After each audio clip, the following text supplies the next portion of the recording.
जिंदाबाद जिंदाबाद जिंदाबाद इनकलाब जिंदाबाद जिंदाबाद जिंदाबाद मुजीबाद साम्राज्यवाद मुर्दाबाद मुर्दाबाद मुर्दाबाद किसान मजदूर विरोधी बिजली के निजीकरण का फैसला वापस लो वापस लो वापस लो किसान विरोधी बिजली के निजीकरण का फैसला वापस लो वापस लो वापस लो किसान विरोधी बिजली के निजीकरण का फैसला वापस लो वापस लो किसान मजदूर विरोधी बिजली के निजीकरण का फैसला वापस लो वापस लो वापस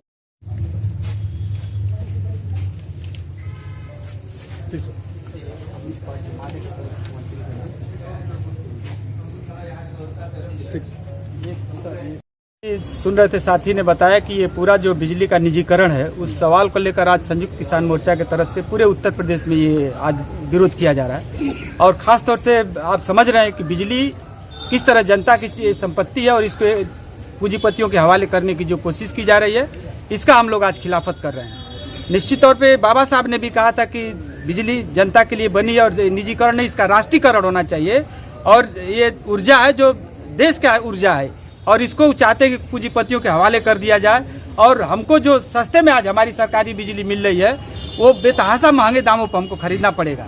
आप अभी मैं पढ़ के अभी मांग पत्र में हम लोगों ने दिया है कि अभी अगर निजी कंपनियों के हवाले किया जा रहा है तो 66,000 करोड़ अभी हमारा यहाँ पे बकाया है उपभोक्ताओं का।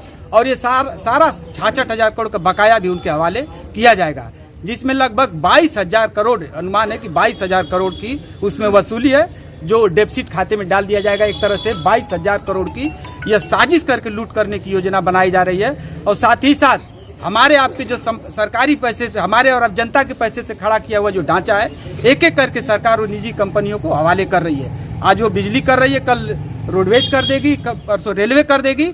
और यह हमारे आने वाली अगली पीढ़ी के ऊपर हमला है। जब सरकारी संस्थाएं नहीं रहेंगी तो हमारे आने वाली पीढ़ियां जो बच्चे पढ़ लिख रहे हैं वो कहीं सरकारी नौकरी नहीं पाएंगे।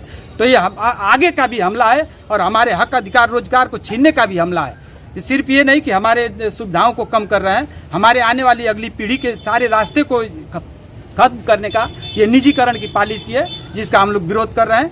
संयुक्त किसान मोर्चा की तरफ से आज पूरे प्रदेश भर में ये विरोध किया जा रहा है। सरकार का कहना है निजीकरण करके अडानी को देकर उन्होंने देखा है 2200 करोड़ रुपए का डेफिसिट आ रहा है। अगर हमें प्रयोग करके वो लोग देख रहे हैं, अडानी ने लिया है। सरकार कह रही है कि बिजली की चोरी होगी। आप देख सकते हैं कि अब तक तो इस तरह की बातें नहीं थी। घाटे 77 करोड़ रुपए का घाटे का मामला है। 77 करोड़ रुपए घाटे के मामले को आप पूरे प्रदेश की संपत्ति को एक कारपोरेट पूंजीपति को कैसे दे सकते हैं? मात्र 77 करोड़ के घाटे के दिखाते हुए तमाम कर्मचारी जूझ रहे हैं, उस घाटे को भी कम कर रहे हैं। लेकिन अच्छे काम करने के बाद जो कर्मचारियों का आंदोलन चल रहा है, कर्मचारियों के आंदोलन में अच्छी प्रगति हुई है, फिर भी मंत्री ने इस बात को स्वीकारा है कि कर्मचारी और हमारा उत्तर प्रदेश बिजली विभाग अच्छा काम किया है, लेकिन हम निजीकरण करेंगे। सवाल ये कि निजीकरण वो करने पे हैं। और निजीकरण करने का मतलब जिस तरह उन्होंने हवाई अड्डों को जलपोत के अड्डों को जिस तरह उन्होंने निजी कंपनियों को दिया है, उसी तरह उनकी पॉलिसी है। इसको भी हम निजीकरण के निजी हाथों में देंगे, ये उनकी अपनी योजना है। इससे कोई घाटे का मामला नहीं है। घाटा तो हम सरकारी कर्मचारियों के माध्यम से वसूली करके हम करेंगे ही, लेकिन वो केवल बहाना बनाकर हमारी जनता की संपत्ति को कारपोरेट पूंजीपतियों के हवाले करने की उनकी ये साजिश है, जिसका हम लोग विरोध कर रहे हैं।